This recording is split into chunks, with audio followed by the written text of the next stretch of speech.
ਤਾਂ ਜੇ ਦੁਬਾਰਾ ਜਿਹੜੇ ਆ ਅਕਾਲੀ ਤੇ ਭਾਜਪਾ ਵਾਲੇ ਇਕੱਠੇ ਹੋ ਜਾਣ ਤੇ ਪੰਜਾਬ ਬਚਦਾ, ਨਹੀਂ ਤਾਂ ਹਾਲ ਕੋਈ ਨਹੀਂ ਹੁਣ। ਪੰਜਾਬ ਭਾਜਪਾ ਪ੍ਰਧਾਨ ਸੁਨੀਲ ਜਾਖੜ ਨੇ ਇੱਕ ਵਾਰ ਫਿਰ ਭਾਜਪਾ ਅਕਾਲੀ ਦਲ ਗੱਠਜੋੜ ਨੂੰ ਜ਼ਰੂਰੀ ਦੱਸਿਆ ਹੈ। ਦੱਸ ਦੇ ਕਿ ਪੰਜਾਬ ਭਾਜਪਾ ਪ੍ਰਧਾਨ ਸੁਨੀਲ ਜਾਖੜ ਨੇ ਇੱਕ ਵਾਰ ਫਿਰ ਦੋਵਾਂ ਪਾਰਟੀਆਂ ਵਿਚਕਾਰ ਗੱਠਜੋੜ ਦੀ ਲੋੜ ਨੂੰ ਦੁਹਰਾਇਆ ਹੈ। ਉਹਨਾਂ ਕਿਹਾ ਕਿ ਸੂਬੇ ਵਿੱਚ ਅਜਿਹੇ ਹਾਲਾਤ ਬਣ ਰਹੇ ਹਨ ਜਿਸ ਕਾਰਨ ਦੋਵਾਂ ਪਾਰਟੀਆਂ ਨੂੰ ਇਕੱਠੇ ਹੋਣਾ ਚਾਹੀਦਾ ਹੈ ਜੋ ਪੰਜਾਬ ਦੇ ਲੋਕਾਂ ਦੇ ਹਿੱਤ ਲਈ ਹੈ। ਸੁਨੀਲ ਜਾਖੜ ਨੇ ਸੋਸ਼ਲ ਮੀਡੀਆ ਐਕਸ ਤੇ ਕਿਹਾ ਕਿ ਪਾਰਟੀ ਨੂੰ ਲੋਕਾਂ ਦਾ ਵਿਸ਼ਵਾਸ ਜਿੱਤਣਾ ਚਾਹੀਦਾ ਹੈ, ਨਾ ਕਿ ਪੰਜਾਬ ਵਿੱਚ ਚੋਣਾਂ। ਪੰਜਾਬ ਸਿਰਫ ਜ਼ਮੀਨ ਦਾ ਟੁਕੜਾ ਨਹੀਂ ਹੈ, ਇੱਥੋਂ ਦੇ ਲੋਕ ਆਪਣੇ ਸਨਮਾਨ ਅਤੇ ਸੱਭਿਆਚਾਰ ਨੂੰ ਬਹੁਤ ਮਹੱਤਵ ਦਿੰਦੇ ਹਨ। ਪਗੜੀ ਅਤੇ ਦਸਤਾਰ ਇੱਥੇ ਸਿਰਫ ਇੱਕ ਪਹਿਰਾਵਾ ਨਹੀਂ ਹੈ, ਸਗੋਂ ਸਵੈਮਾਨ ਦਾ ਪ੍ਰਤੀਕ ਹੈ। ਸੁਨੀਲ ਜਾਖੜ ਨੇ ਆਪਣੇ ਬਿਆਨ ਵਿੱਚ ਕਿਹਾ ਕਿ ਸੂਬੇ ਦੇ ਵਿਗੜਦੇ ਹਾਲਾਤਾਂ ਨੂੰ ਦੇਖਦਿਆਂ ਹੋਇਆਂ ਸ਼੍ਰੋਮਣੀ ਅਕਾਲੀ ਦਲ ਅਤੇ ਭਾਜਪਾ ਦਾ ਗੱਠਜੋੜ ਹੋਣਾ ਜ਼ਰੂਰੀ ਹੈ। ਸੂਬਾ ਵਿਰੋਧੀ ਤਾਕਤਾਂ ਮੁੜ ਤੋਂ ਉੱਠ ਰਹੀਆਂ ਹਨ, ਜਿਨ੍ਹਾਂ ਦੇ ਲਈ ਅਕਾਲੀ ਭਾਜਪਾ ਗੱਠਜੋੜ ਸਮੇਂ ਦੀ ਲੋੜ ਹੈ। ਦੂਜੇ ਪਾਸੇ ਸ਼੍ਰੋਮਣੀ ਅਕਾਲੀ ਦਲ ਦੇ ਪ੍ਰਧਾਨ ਸੁਖਬੀਰ ਬਾਦਲ ਦਾ ਵੀ ਸੁਨੀਲ ਜਾਖੜ ਦੇ ਬਿਆਨ ਤੇ ਜਵਾਬ ਆਇਆ ਹੈ। ਉਹਨਾਂ ਕਿਹਾ ਕਿ ਵਿਧਾਨ ਸਭਾ ਚੋਣਾਂ ਅਜੇ ਦੂਰ ਹਨ, ਪਾਰਟੀ ਦੇ ਆਗੂਆਂ ਅਤੇ ਵਰਕਰਾਂ ਦੀ ਸਲਾਹ ਅਨੁਸਾਰ ਫੈਸਲਾ ਲਿਆ ਜਾਵੇਗਾ। ਪਾਰਟੀ ਦੀ ਵਿਚਾਰਧਾਰਾ ਨਾਲ ਮੇਲ ਖਾਣ ਵਾਲੀ ਪਾਰਟੀ ਨਾਲ ਗੱਠਜੋੜ ਕੀਤਾ ਜਾਵੇਗਾ। ਦੇਖੋ, ਹੀਰੋ ਪਰਿਵਾਰ ਇਲਾਕੇ ਦਾ ਪਰਿਵਾਰ ਹੈ, ਬੜੀ ਸਿਆਸਤ ਇਹਨਾਂ ਨੇ ਹਿੱਸਾ ਲੈਤਾ, ਬਹੁਤ ਸੋਸ਼ਲ वर्क करते रहे है, बहुत इन्हां दी इत्थे पछाण है, सानू बहुत वड्डी ताकत मिली है इन्हां दे साडे विच आउण च। इत्थे दे हलका इंचार्ज हुण हरप्रीत सिंह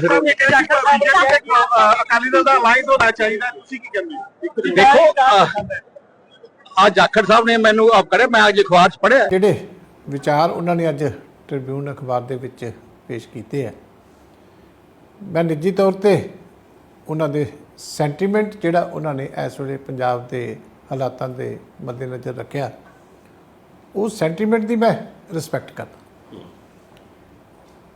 ਪਰ ਫੈਸਲਾ ਕੀ ਹੋਣਾ, ਸ਼੍ਰੋਮਣੀ ਅਕਾਲੀ ਦਲ ਨੇ ਕੱਲ੍ਹ ਨੂੰ ਕੀ ਕਰਨਾ, ਉਹ ਹਾਲੇ ਸਾਡੀ ਆਰਗੇਨਾਈਜੇਸ਼ਨ ਪਾਰਟੀ ਦੀ ਪਹਿਲੀ ਸਾਡੀ ਪ੍ਰਾਇਓਰਟੀ ਹੈ। ਆਰਗੇਨਾਈਜੇਸ਼ਨ ਉਹ ਤੁਹਾਡੇ ਸਾਹਮਣੇ ਲਗਾਤਾਰ ਬਣ ਰਹੀ ਹੈ।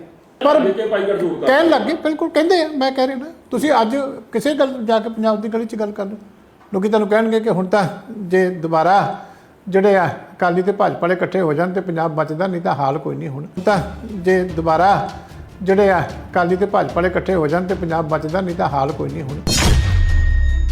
ਪੰਜਾਬ ਭਾਜਪਾ ਪ੍ਰਧਾਨ ਸੁਨੀਲ ਜਾਖੜ ਨੇ ਇੱਕ ਵਾਰ ਫਿਰ ਭਾਜਪਾ ਅਕਾਲੀ ਦਲ ਗੱਠਜੋੜ ਨੂੰ ਜ਼ਰੂਰੀ ਦੱਸਿਆ ਹੈ। ਦੱਸ ਦੇ ਕਿ ਪੰਜਾਬ ਭਾਜਪਾ ਪ੍ਰਧਾਨ ਸੁਨੀਲ ਜਾਖੜ ਨੇ ਇੱਕ ਵਾਰ ਫਿਰ ਦੋਵਾਂ ਪਾਰਟੀਆਂ ਵਿਚਕਾਰ ਗੱਠਜੋੜ ਦੀ ਲੋੜ ਨੂੰ ਦੁਹਰਾਇਆ ਹੈ। ਉਹਨਾਂ ਕਿਹਾ ਕਿ ਸੂਬੇ ਵਿੱਚ ਅਜਿਹੇ ਹਾਲਾਤ ਬਣ ਰਹੇ ਹਨ ਜਿਸ ਕਾਰਨ ਦੋਵਾਂ ਪਾਰਟੀਆਂ ਨੂੰ ਇਕੱਠੇ ਹੋਣਾ ਚਾਹੀਦਾ ਹੈ ਜੋ ਪੰਜਾਬ ਦੇ ਲੋਕਾਂ ਦੇ ਹਿੱਤ ਲਈ ਹੈ।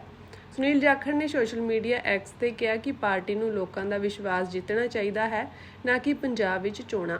ਪੰਜਾਬ ਸਿਰਫ ਜ਼ਮੀਨ ਦਾ ਟੁਕੜਾ ਨਹੀਂ ਹੈ, ਇੱਥੋਂ ਦੇ ਲੋਕ ਆਪਣੇ ਸਨਮਾਨ ਅਤੇ ਸੱਭਿਆਚਾਰ ਨੂੰ ਬਹੁਤ ਮਹੱਤਵ ਦਿੰਦੇ ਹਨ। ਪਗੜੀ ਅਤੇ ਦਸਤਾਰ ਇੱਥੇ ਸਿਰਫ ਇੱਕ ਪਹਿਰਾਵਾ ਨਹੀਂ ਹੈ, ਸਗੋਂ ਸਵੈਮਾਨ ਦਾ ਪ੍ਰਤੀਕ ਹੈ। ਸੁਨੀਲ ਜਾਖੜ ਨੇ ਆਪਣੇ ਬਿਆਨ ਵਿੱਚ ਕਿਹਾ ਕਿ ਸੂਬੇ ਦੇ ਵਿਗੜਦੇ ਹਾਲਾਤਾਂ ਨੂੰ ਦੇਖਦਿਆਂ ਹੋਇਆਂ ਸ਼੍ਰੋਮਣੀ ਅਕਾਲੀ ਦਲ ਅਤੇ ਭਾਜਪਾ ਦਾ ਗੱਠਜੋੜ ਹੋਣਾ ਜ਼ਰੂਰੀ ਹੈ। ਸੂਬਾ ਵਿਰੋਧੀ ਤਾਕਤਾਂ ਮੁੜ ਤੋਂ ਉੱਠ ਰਹੀਆਂ ਹਨ, ਜਿਨ੍ਹਾਂ ਦੇ ਲਈ ਅਕਾਲੀ ਭਾਜਪਾ ਗੱਠਜੋੜ ਸਮੇਂ ਦੀ ਲੋੜ ਹੈ। ਦੂਜੇ ਪਾਸੇ ਸ਼੍ਰੋਮਣੀ ਅਕਾਲੀ ਦਲ ਦੇ ਪ੍ਰਧਾਨ ਸੁਖਬੀਰ ਬਾਦਲ ਦਾ ਵੀ ਸੁਨੀਲ ਜਾਖੜ ਦੇ ਬਿਆਨ ਤੇ ਜਵਾਬ ਆਇਆ ਹੈ।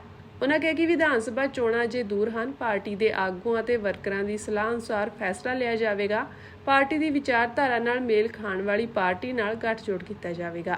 ਦੇਖੋ, ਹੀਰੋ ਪਰਿਵਾਰ ਇਲਾਕੇ ਦਾ ਪਰਿਵਾਰ ਹੈ, ਬੜੀ ਸਿਆਸਤ ਇਹਨਾਂ ਨੇ ਹਿੱਸਾ ਲੈਤਾ, ਬਹੁਤ ਸੋਸ਼ਲ वर्क करते रहे है, बहुत इन्हां दी इत्थे पछाण है, सानू बहुत वड्डी ताकत मिली है इन्हां दे साडे विच आउण च। इत्थे दे हलका इंचार्ज हुण हरप्रीत सिंह अकाली दल दा अलाइंस होना चाहिए, तुसीं की कहंदे? देखो, आज जाखड़ साहब ने मैनू करे, मैं अज अखबार च पढ़िया ਜਿਹੜੇ ਵਿਚਾਰ ਉਹਨਾਂ ਨੇ ਅੱਜ ਟ੍ਰਿਬਿਊਨ ਅਖਬਾਰ ਦੇ ਵਿੱਚ ਪੇਸ਼ ਕੀਤੇ ਹੈ, ਮੈਂ ਨਿੱਜੀ ਤੌਰ ਤੇ ਉਹਨਾਂ ਦੇ ਸੈਂਟੀਮੈਂਟ ਜਿਹੜਾ ਉਹਨਾਂ ਨੇ ਇਸ ਵੇਲੇ ਪੰਜਾਬ ਦੇ ਹਾਲਾਤਾਂ ਦੇ ਮੱਦੇਨਜ਼ਰ ਰੱਖਿਆ, ਉਸ ਸੈਂਟੀਮੈਂਟ ਦੀ ਮੈਂ ਰਿਸਪੈਕਟ ਕਰਦਾ। ਪਰ ਫੈਸਲਾ ਕੀ ਹੋਣਾ, ਸ਼੍ਰੋਮਣੀ ਅਕਾਲੀ ਦਲ ਨੇ ਕੱਲ੍ਹ ਨੂੰ ਕੀ ਕਰਨਾ, ਉਹ ਹਾਲੇ ਸਾਡੀ ਆਰਗੇਨਾਈਜੇਸ਼ਨ ਪਾਰਟੀ ਦੀ ਪਹਿਲੀ ਸਾਡੀ ਪ੍ਰਾਇਓਰਟੀ ਹੈ। ਆਰਗੇਨਾਈਜੇਸ਼ਨ ਉਹ ਤੁਹਾਡੇ ਸਾਹਮਣੇ ਲਗਾਤਾਰ ਬਣ ਰਹੀ ਹੈ। ਪਰ ਕਹਿਣ ਲੱਗੇ, ਬਿਲਕੁਲ ਕਹਿੰਦੇ ਆ, ਮੈਂ ਕਹਿ ਰਿਹਾ, ਤੁਸੀਂ ਅੱਜ ਕਿਸੇ ਗੱਲ ਜਾ ਕੇ ਪੰਜਾਬ ਦੀ ਗਲੀ 'ਚ ਗੱਲ ਕਰ ਲਓ, ਲੋਕੀ ਤੁਹਾਨੂੰ ਕਹਿਣਗੇ ਕਿ ਹੁਣ ਤਾਂ ਜੇ ਦੁਬਾਰਾ ਜਿਹੜੇ ਆ ਅਕਾਲੀ ਤੇ ਭਾਜਪਾ ਵਾਲੇ ਇਕੱਠੇ ਹੋ ਜਾਣ ਤੇ ਪੰਜਾਬ ਬਚਦਾ, ਨਹੀਂ ਤਾਂ ਹਾਲ ਕੋਈ ਨਹੀਂ ਹੁਣ।